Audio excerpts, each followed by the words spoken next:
Hello, everyone. Welcome to the history of currency. Now, it's very important for a forex trader to understand the history of currency, the history of money. Okay? These are two different things, but for now they can be interchangeable. Okay? It's important to know the future, the past, and the present of money. As it is the currency, it is money that you deal on. It's currency you're dealing on when you trade in forex. So let's begin with barter, trade by barter. Okay. According to historians, it kicked off 6000 BC by Mesopotamians. Forgive me there. All right. And it involves changing one item for another. In many cases, agricultural items. Okay. You can, of course, in this case, exchange wheat for cattle and so on and so forth, right? You can see already that there's a problem with portability, moving the money from one place to another. It's portable. You can carry it around, but you can see that there's a bit of stress. Instead of exchanging the wheat and cattle directly, you can have a third-party item that you can exchange, right? We're talking of items like tea, weapons, spices.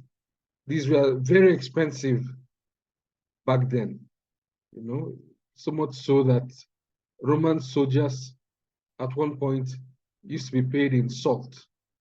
That gives us the name salary today, okay?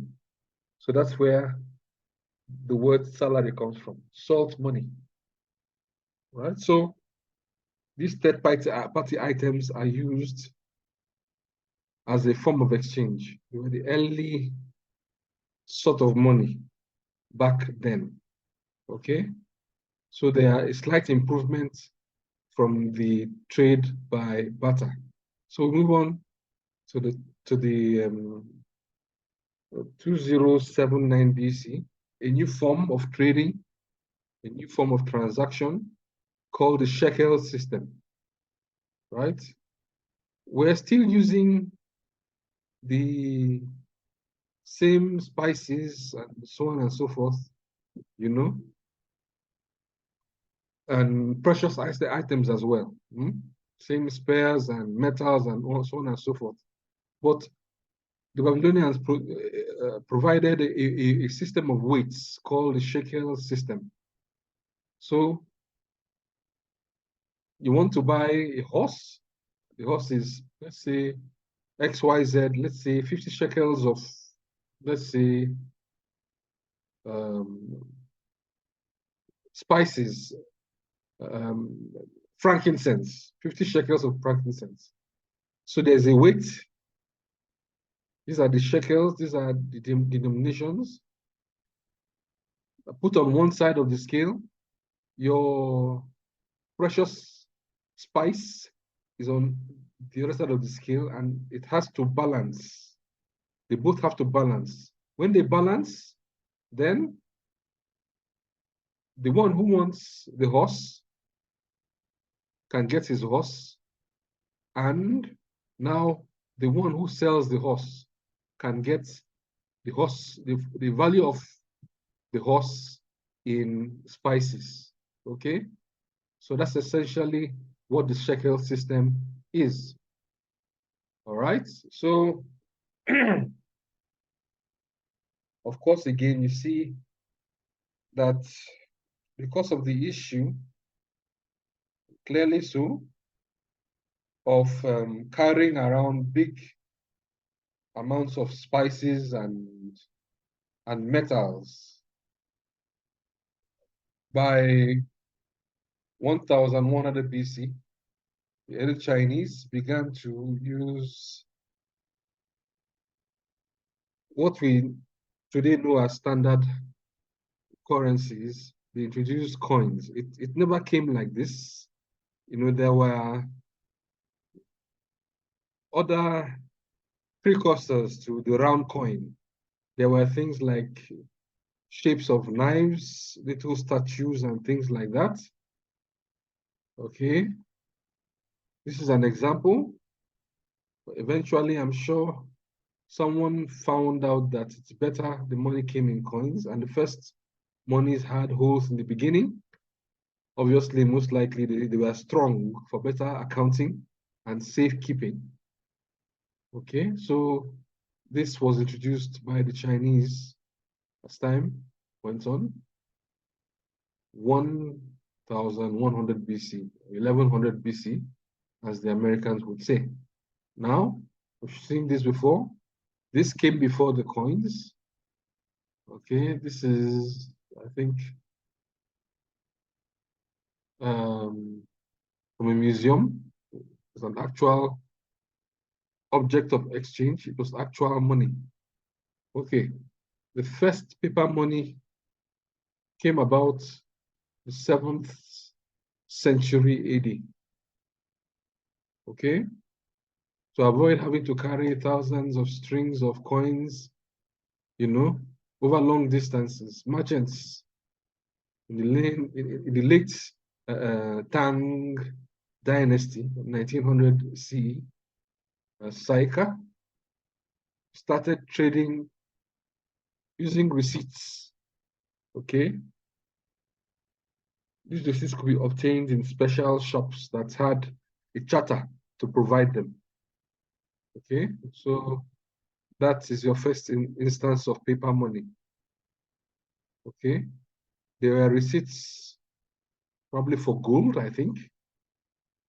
All right, so by the 1920s, the Chinese government, you know, nationalized these receipts, took over the issuing of these receipts from these individual shops where they used to be issued. So we now have the first government issued paper money. It was in China, 1920s. Okay, so by 1661, we had the first introduction of paper money into Europe. Okay, by 1661 AD. They were used as receipts for gold, meaning one could keep their gold in the safe of the bank, and the bank gives them a receipt, which would mean that they could return and pick up the gold from the bank. These receipts were transferable, of course. So this gives you the first iteration of the banknote in Europe. These were issued in Sweden. Of course, the banks began to issue more notes than they had gold in their safes, leading to the first bank run. And that was that.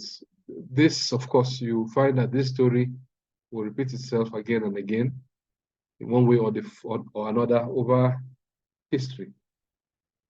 Right, 18th AD, now we discuss the money systems. There was a system, an international system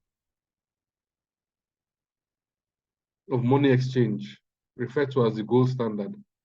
So monies were, how do you say now, pegged to gold at that point in time. Internationally, this was acceptable. This was referred to as the gold standard. Now, by the time of World War I, the gold standard was beginning to fall apart. In America, the cracks were showing. America by 1933 had, how do you call it now? a depression. So the government needed money in order to pick up the economy again, and they had to print. So because of that, they had to divorce their monies from the gold standard, right? So this had to happen in order for them to print money and pick up their financial system once again. Okay, the gold standard had fallen apart completely by the time of the end of the Second World War, and a new monetary system was created in Bretton Woods, referred to as Bretton Woods is a town in the US, referred to as the Bretton Woods Accords. It was an agreement by the leading 44 countries at that time that they should peg their currencies to the US dollar, while the US will attach its currencies to gold. That was the agreement. But by 1972, again, that same story, the fear was there that America was issuing more dollar notes than there were gold in their keeping in Fort Knox. So a gold run, a bank run or a run on gold was about to begin on America. Countries began to request their gold back. So President Nixon, I think that the 7th president of the United States at that time, decided to suspend the convertibility of the US dollar to gold at that time. And that created the financial system we have today. Right now, countries can peg their currencies to other currencies or other basket of currencies.